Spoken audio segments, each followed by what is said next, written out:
So before I ask, do you need anything to drink or anything? Oh, no, straight. Oh, no. She's like, I know what you're drinking. Fair. I ask all artists this question because I'm fascinated by it. What is on your rider? You had this chance meeting with Kanye, which the story is absolutely so well aligned with this podcast. You walked up to him in a restaurant in LA. First of all, you're ballsy and I love it. Thank you. But this kind of changes the trajectory of the career, I guess. This becomes global now. But first of all, where was the restaurant? Today, I'm joined by a woman who truly defined my early 2000s. Estelle, our London gal, broke onto the scene during the noughties with her soulful R&B hits mixed with a little reggae and a little dance. She's a Grammy Award winner, of course, for the hit American Boy. She's worked with the who's who of my playlists: Nas, Tyler the Creator, Kanye, John Legend, Chris Brown. The list is endless. And now she finds herself on my sofa in West London. She's peaked. It's time to find out what Estelle likes to eat and the food that's defined her life. Estelle, thank you for joining me on Crazy Sexy Food. Thank you for having me. It's going to be a fun time. This is, I'm going to be honest, it's a bit surreal for me. Really? And I get this a lot with musicians because I was heavily influenced as a child with the music scene, my family, my brothers, whatever. And so I always get very excited by having like the artists that I was listening to kind of come into my home. So I just want to say thank you for taking the time out. Yeah, thank you for having me. It's a good time. And you're kind of back where you started. We're in West London. A little bit, yeah. We're around the corner from the ends, right? We're like in the former ends, yes, absolutely. I'm like right down the street. Literally. Well, we're going to come to that in a second, but you're back in London. I kind of want to know what's been going on. How's life? You have new music out. You've got an album out, Stay Alta. Catch us up with everything. Oh my goodness, you got 10 years.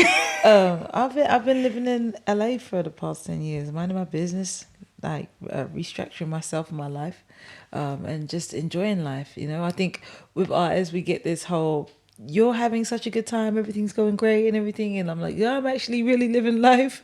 Things are happening and I'm trying to just walk through it just like you.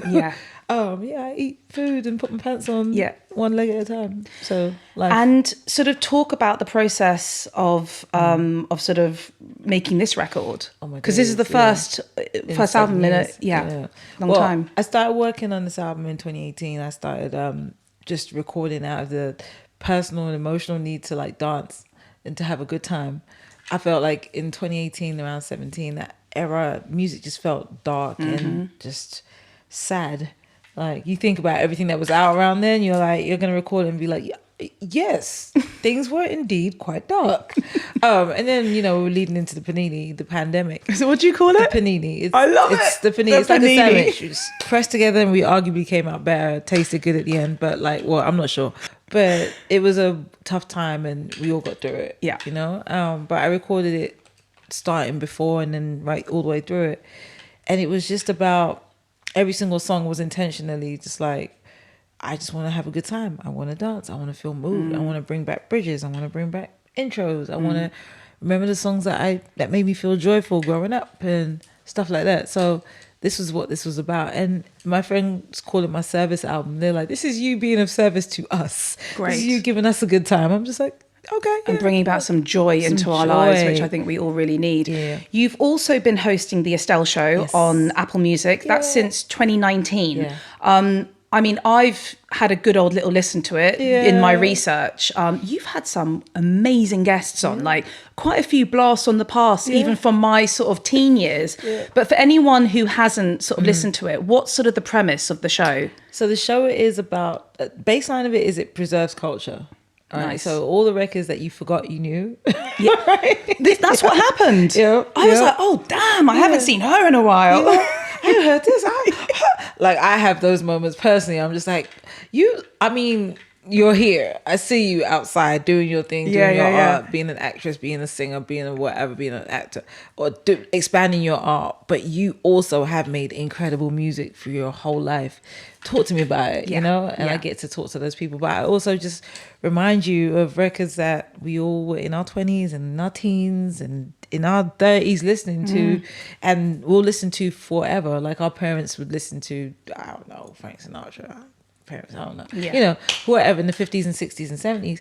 There are records that we have throughout from that era still, but you know, through the 20s and whatnot, and you know, like I mean, in our 80s and 90s and zeros that we all still listen to, that make us happy, that remind me, like people really forget how much music not just influences but moves your spirits, moves your Completely. energy, you know. But I can see it even like when I was watching a few of the snippets on your Instagram, like Yeah. even you're kind of like in awe as well. Like you Yeah. can feel it with you as well, which I love. Like there's Yeah. that real connection. I'm a music fan. Yeah. Like that's why I do music. Yeah. I am a fan. It's partly why I do music. I am a fan of music. I like when people do it really well. Yeah. It inspires me. I get to be like, okay, I'm not crazy. Yeah. It's a touch point. Yeah. Somebody else did it. Yeah, yeah, It's yeah. great. I can do it too, you know? Absolutely. Yeah. So I want to take it back. I want to take it back to the days in Hammersmith. That's where you were born and raised. I want to know what life was like growing up. I cannot believe that you are one of 9 children. I can't even comprehend that madness. But kind of just paint the picture of what life was like for the young Estelle. Oh my goodness. We all grew up like Insta friends. I always put it like that. Short version. We were all just, there's 9 of us. So like at various stages, it was like 6 of us, and then it was like 7, and then it was like 9 all of a sudden for me in my head. But like for a while, it was 6 of us, and we were just all very close. You know, if one caught something, everybody else would, you know, it was just like a reverberating effect no matter what happened. And as we grew up, you know, like my brother moved out, then I think I stayed the longest, maybe till I was like 19. Okay. And then I moved out, but I lived down the street, so it wasn't like moving out. Yeah. So, you know, Yeah, it's like, so I'm going to go that's what shopping I've in your done. fridge. Yeah, Okay. yeah. Shopping in mum's fridge. It was definitely that. But also I was quite independent, and I used to move around the world a lot. So my mum would just be happy to see me when I came over. Like, where have you been? I was like, well, I was in New York and I was in touring with Black Twang in Germany, and I was damn. da da da da. She was just like, welcome home. I'm glad you came back. Love you it. know? But kind of let's link it to the food. So I think what is really fascinating and beautiful is you have this mix of sort of Senegalese and Grenadian heritage. Yeah. I want to know what was on the table, like who's cooking, what you eating. Was food important in your family? For sure. So all my parents and my grandparents worked in catering. Okay. It's like more like this is a baseline job for us, our family lineage. Like grandma worked in catering. She got my auntie a job in catering. My other auntie, and then my mum eventually. Everyone just had like a part-time or a job. My mum took it further and studied and like went to school for like baking and things like that. So she was a fully fledged chef. Just never did it in a restaurant or whatever. She just did it at the house and with us. And she taught us. I mean, she had her hands full with 9 kids. You know, so let's be honest. She was running a restaurant. She was running a restaurant, and our friends, okay, and then the people down the street who knew she cooked. Oh my god. But she was very much like, when I was 5, I remember peeling onions, and that was my job. Okay. Yeah, so I've been cooking my whole life too. What's your trick for not having runny eyes? There is no trick. Your eyes are gonna run. Oh, you just become immune to it as you become older, but your eyes are gonna run. Give in.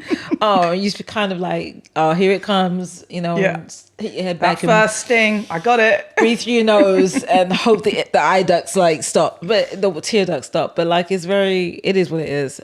But I remember being 5 and you had to learn how to chop and cut your finger a few times, and it is what it is. Yeah. It is what it is, yeah. So, but talk about some of the dishes. What would you say was like the defining dish of your childhood? There were several. So you got Senegalese food, or you got Senegalese Sierra Leonean food, and you got West Indian food, just to blanket it, because there's all different versions of it. African food, West Indian food was our thing. And then my mum was also like, but I'm also going to do a Sunday roast. Okay. But I'm also going to teach you how to cook Moroccan food and Indian food. And like, she was everything. wow. So yeah, we had the tahine, we had like, you know, like the different tandoori dishes. She was she's just brilliant at it. You know, really good at stuff. And I took that with me wherever I go. Like, that's my personal safe space, happiness, reminds me of home, is cooking. Yeah. Do you, when you're back in London, do you try and go back for a home cooked I meal? try. She sends me things in bowls sometimes, and that's like, so sweet. But it's also like, Ma, I can't heat up. I'm like, they live slightly out of London now. Okay, it's like, fine. I can't heat up. It's no microwave in the hotel. It's a bit, but yeah. But when I used to travel for promo and tour, she would send me bowls to the hotel with my bandmates and stuff like that, and that was a whole time. I love that. Yeah. Do you cook a lot of the dishes that she used to make? For sure. Yeah. It's family lore at this point. Like you have to, we're not one of those people that do takeout a lot for fun. Yeah. We're not those people. She was very much like, there's food in your fridge, cook it. Like, what are you doing? Stop wasting money.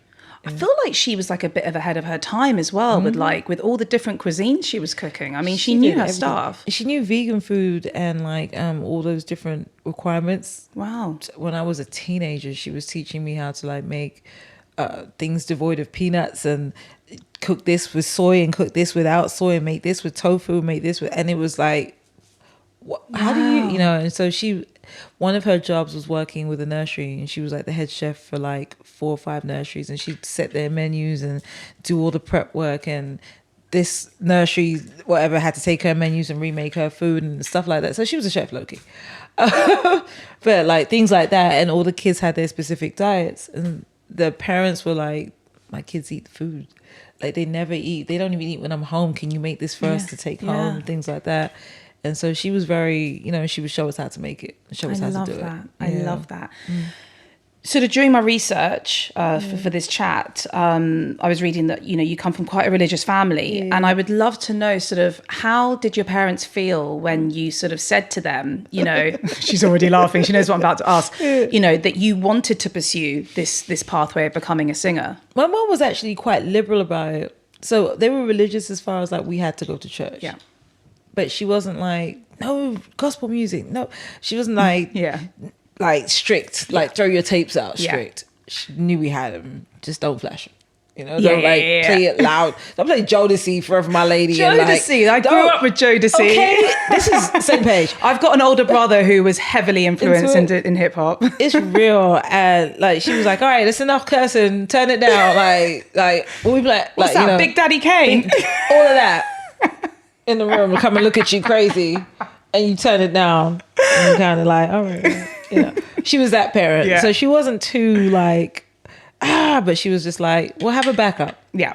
Her main thing with me was like, have a backup. Like, don't go out into the world and just think that it's gonna happen.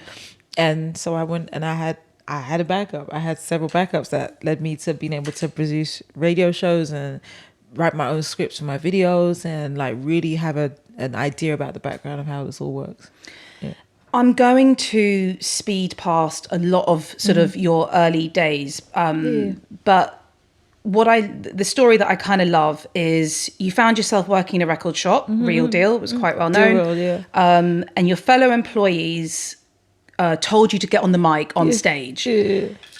Sort of set that whole scene. So where were you? Like, what was the sort of scenario? So I'd been singing with my sisters and my cousins because like Insta friends. That's what you do. So it was like versions of SWV, the Jacksons, whatever you want to call it. And they all kind of were like, well, we're going to go get real jobs now. Have fun. I was like, oh, shit. Okay. What's a real job? It's just me. I sing. Okay, well, so let me go sing. So I was working at a real job called Digital Arts, which is a video production company, one of my backups. And I was still singing open mics and stuff, like kind of. I was singing though. I knew how to rap. I was singing. And one of my friends was like, I bet you got bars. And I was just like, I mean, a little bit. And he was like, no, let me write your bars and try and practice. And I was like, okay. So I wrote my bars and I came to the Dear Real and I was just like, told him the bars and he was just like, you're actually good. You should try. I feel like I don't know if he thought I could actually rap. That was the thing, but he encouraged me. And so sometimes it takes one person, right? One person to tell you, yeah, you can do it. And I did. And my thing was practice. Like, you're already naturally gifted at it. Just, like do the things, like do it, like practice and get the words right and figure it out. And so I did. And I was just surprisingly like leaps and bounds good, I think, to a point where people didn't expect it, or the artists who were trying to rap their whole lives were like lightly pissed, to a degree. And I was surrounded by them, but I never thought about it like that. I was just like, man, I like this. I enjoy this. I'm good at this. And I sing. Double whammy. Yeah. Secret weapon. Absolutely. Yeah. So it was just that. I think with And so what year was this around about? 98, 99. Okay, so it's the late 90s. Late 90s, early 2000s. Yeah. And it was a myriad of things happening. I was developing that. I already started recording my own singing songs. I was doing 10,000 hours in different studios. I was working in Deal Real. I was working at Digital Arts. I was on the scene the entire time. I hadn't slept. I think the longest time I slept in my entire life career, since I left my mom's house, maybe was in the pandemic. Like I haven't slept. Yeah. I hadn't slept in that long. That's what she did for 18 months. Oh my goodness. I took the full 2 years. That's what I did. Okay. She took her sabbatical there. I did. But I sort of like speeding through like the early 2000s, which, for me, I was sort of entering my teens at that age. That was very much like the Estelle era. And from like a personal point of view, this is where I really would love to talk to you, because you had this chance meeting with Kanye, which the story is absolutely so well aligned with this podcast. You met him, or you walked up to him in a restaurant in LA. First of all, you're ballsy and I love it. Thank you. But this kind of changes the trajectory of the career, I guess. This becomes global now. But first of all, where was the restaurant? The restaurant was in Gower Street in LA, off of Sunset.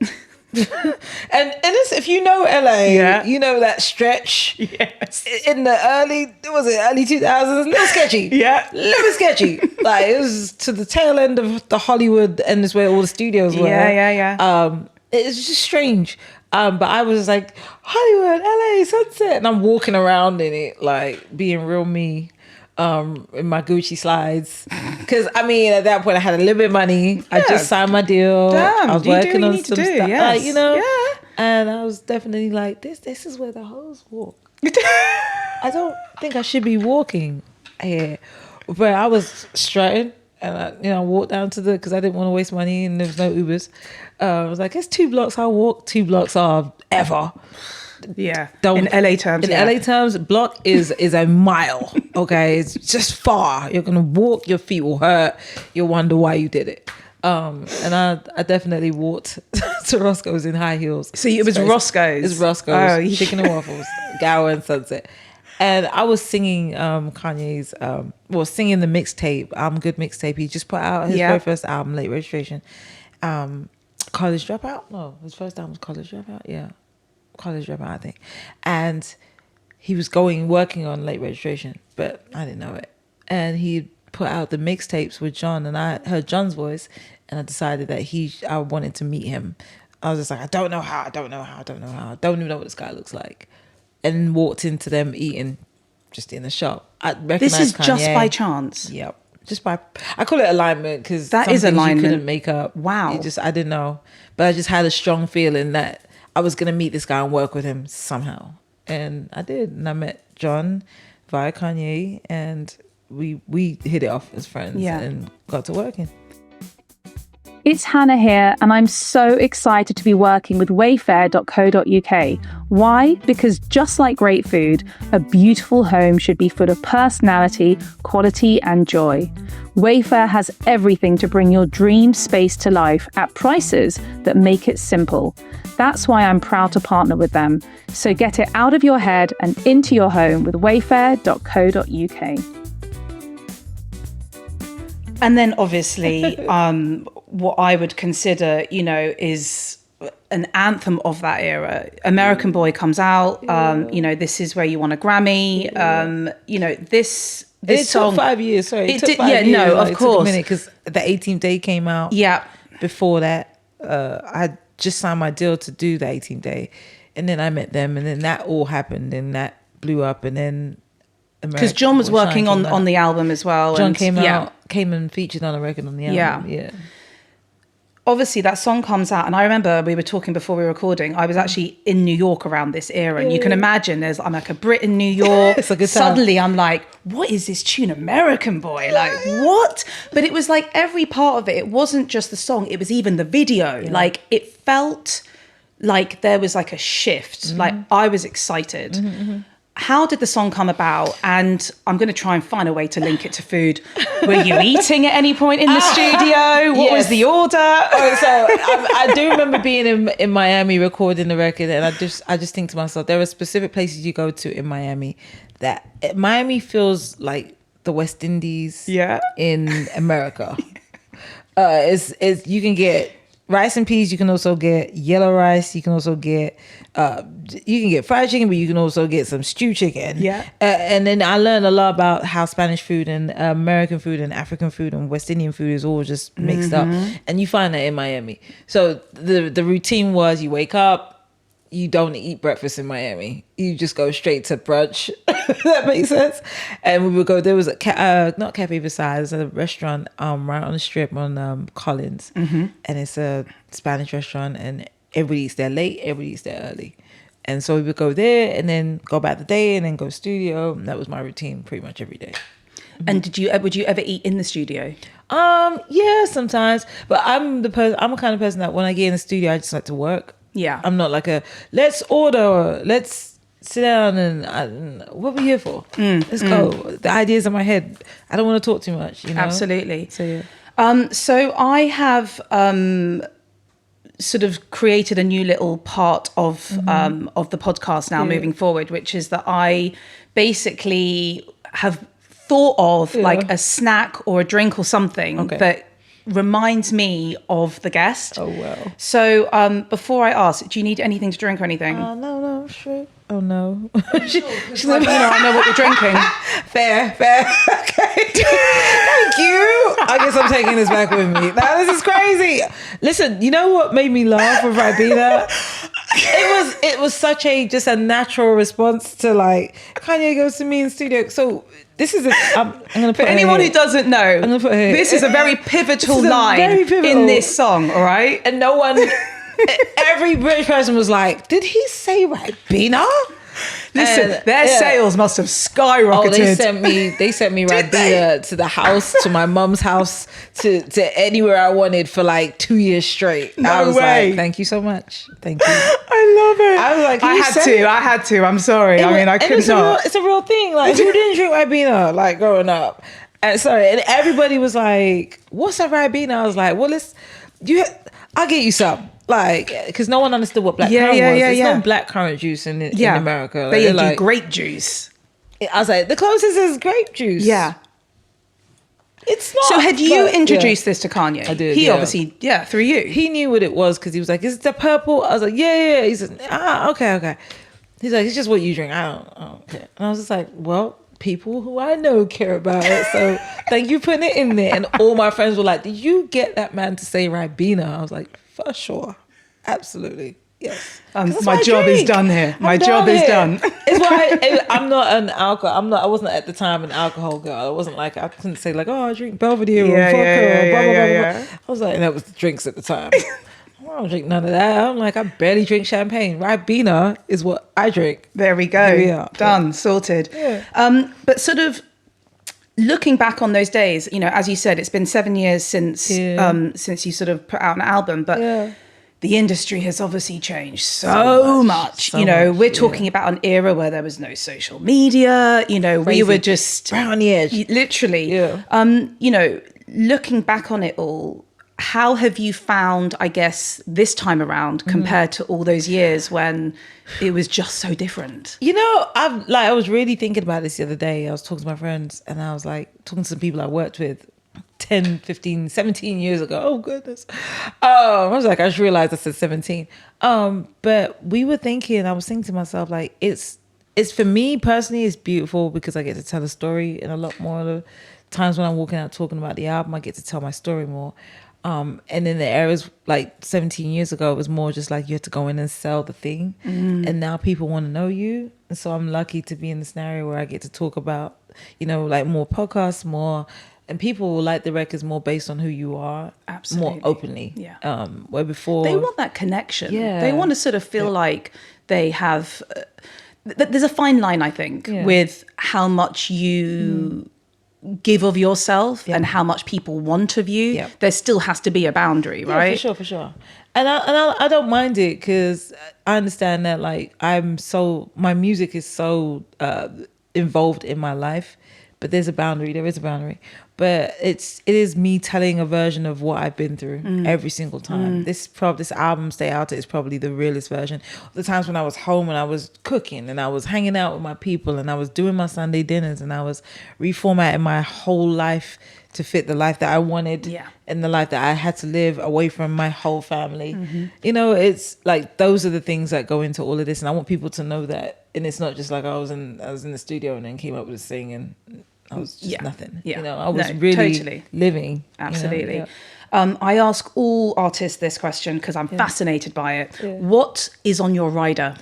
I have the slimmest rider you could think of. I went from the super obese. Like, what did it used to be? It used to be ridiculous. It was like, give me Patron, give me Remy Martin, give me all the fruit platters, give me a cookie plate. And I was like, and then I went on tour one time and I put on so much weight. Oh, and I was just like, you know, what do I actually need? I need a throat coat, tea. Don't even give me no lemons, because what's the point? Because lemons aren't good for you as a singer, low key.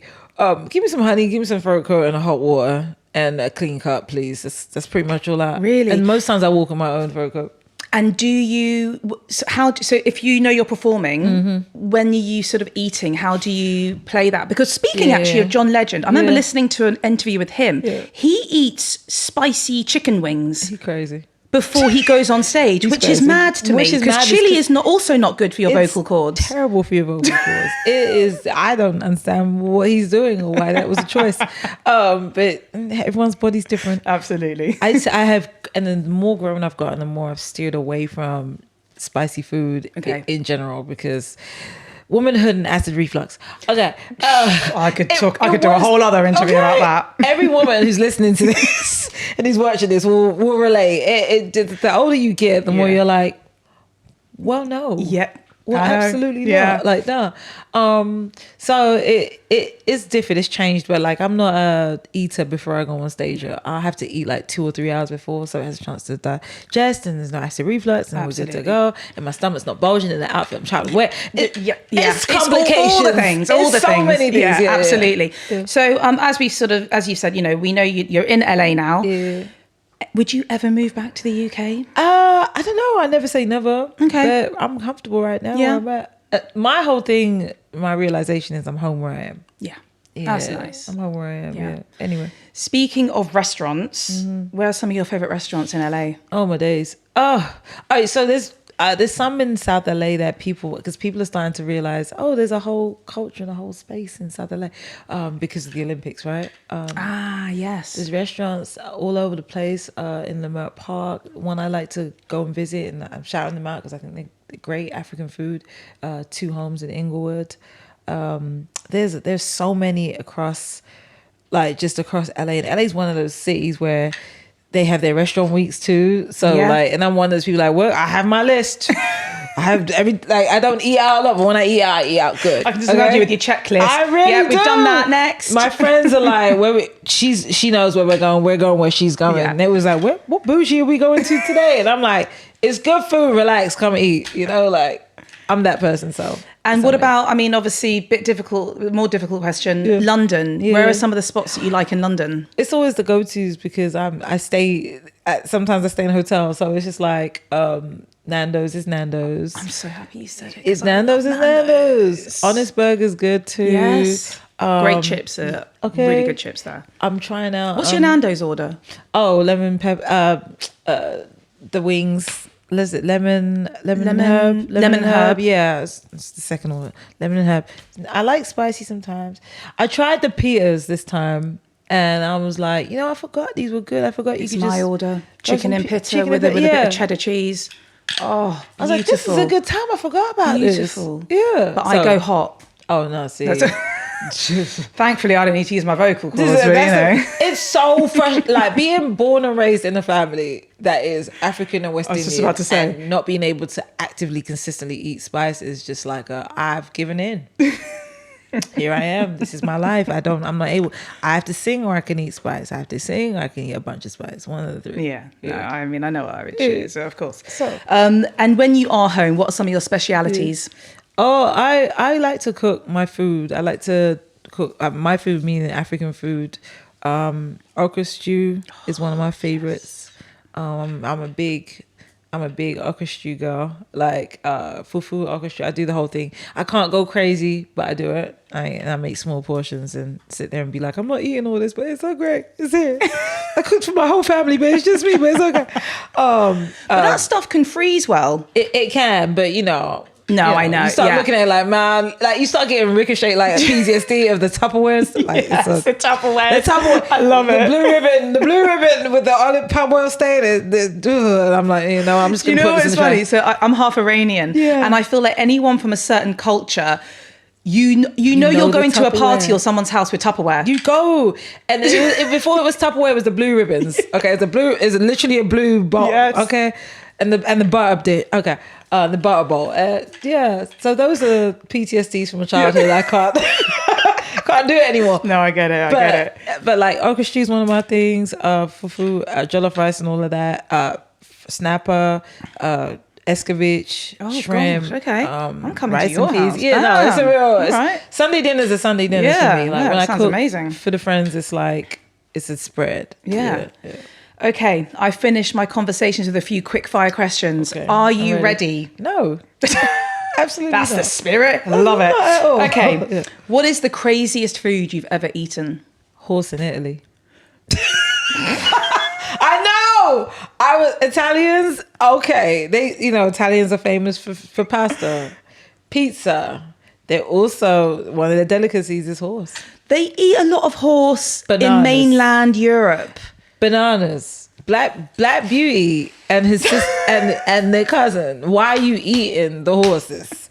But I had to taste it. I had to try it. I've tried crocodile. Not crocodile. Was it alligator? Okay, in yeah. New Orleans. One and one time only. One time, both of those. Yeah, one time One only. time just to say you did it. Absolutely. Okay, what has been your most memorable meal? Oh my days. Okay, so one time I went to a restaurant in Santa Monica. There's a I can't remember his name, but he's an incredible chef. And one of my chef friends took us there, and it was just like a 25-course meal. Oh, wow. With wine pairings. It was a bite, Yes, like one of those. yes. You had like a bite of food on a plate, but it's called Dialogue restaurant. It was so beautifully presented, and it was like back to back to back. He made strawberry froth, and that was one of the courses. And I said, I just ate strawberry, but what? You are a chef, my friend. You made me eat strawberry air with convincing realness, and I ate it. And I said, this air tastes good.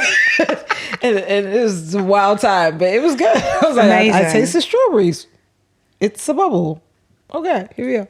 Crazy. Do you know what? I'm always fascinated by people who can like magic. These chefs are just they're like artists sometimes. Yeah. Okay. My favorite snack of all time is a packet of crisps. Yeah. What is your favorite flavor of crisps? Oh my goodness. All right. So like, don't people. Shh. I am going to judge, just to let you know. It's okay. It's fine. Every so often, I need salt and vinegar. Okay. Every so often, I need a salt and vinegar. Very acceptable. But Okay. you need to, like, are we talking like a Walker's? Are we talking like a Disco's? Like, what are we talking here? Any variety. Now you said discos. I immediately got the taste in my mouth. I immediately got the texture because it's like it gets like A bit but stuck it's in your like, teeth. Yeah, it's like but it also tastes like it like I don't know, it's paper. It tastes like it's a baked chip. It's weird. But not discos. Kettle chips. Okay. Yeah. Nice. Like chunky. Yeah, like a good solid crisp. Yeah. Okay. And yeah. obviously for our American listeners, we are Chips. talking about chips here. Chips, guys. Yeah. Okay. What food sums up happiness for you? Biscuits. Okay. Are we talking like an old school biscuit from like back in the day? We're talking about any version of any. Doesn't matter. Cookies, biscuits, Fine. chocolate dipped, crunches. Yep. Viennese. Yep. Biscuits. Okay. Put me on a seat with a soup malt and some biscuits. I'm out here. Amazing. Yeah. I always do a question that's designed for my guest. Favorite American food? No, this is good. This is good. This is tough because I could say all the things, but they all correlate. Something that's like specific to America that we don't make like that here and nowhere else. Candied yams. Ooh. So it's like sweet potato with brown sugar and butter. And it's like, So is it like caramelized in a pan? Well, you can, but you're supposed to like bake it and roast it. And then some people put marshmallows on top and like creme brulee, the marshmallows. And when would you eat this normally? Anytime you want, but mostly Thanksgiving. Yeah. Yeah, mostly Thanksgiving, but like it's part of like a mac and cheese, fried chicken, collard greens, and some candied yam. Oh my Sign me up. goodness. Delicious. It's like pudding, but not savory pudding. Yeah. Fine. Perfect. Yeah, good. Final question. Live to eat or eat to live? Eat to live. Really? Yeah, eat to live, yeah. That surprises me. I know. The more I've always been this person, and I realize it. I'm not the eat everything in front of you girl. Yeah. But I enjoy good food. But I also think to myself, like, I'm a herbalist on the low. I'm Love like the mulleins and all the different herbs and things like that. I cook with intention. I don't overdo it. And I'm like big on like, well, you're putting this and this and this together. How is it serving and helping your body move? Well, I enjoy living. You know, I enjoy having a healthy, physically amazing life, and I feel like what you put in it is a thing. Now, I'm with some indulgence. Yeah, of course. I'm with like put me anywhere with a basket of cookies or biscuits. I'm in it. But I just feel like most times it's like eat till you're full and then stop. Yeah. I'm not the girl that's just like, fuck it. Yeah. Eat everything every time. Yeah, no, that's a bit, it's weird to me. Well, Estelle, I hope that you continue eating to live so that we can have you around for as long as possible. Thank you so much for joining me. This was honestly such a huge pleasure. Yeah. Enjoy the Ribena. Thank you. Give some to Kanye if you want. It's up to you. I don't mind. Maybe you keep it for yourself, actually. Keep it for yourself. And I will put this on my shelf. Thank you. Thank you so much for joining me, and best of luck with the future and with the new album. Until next time. Hungry for more? Hit subscribe.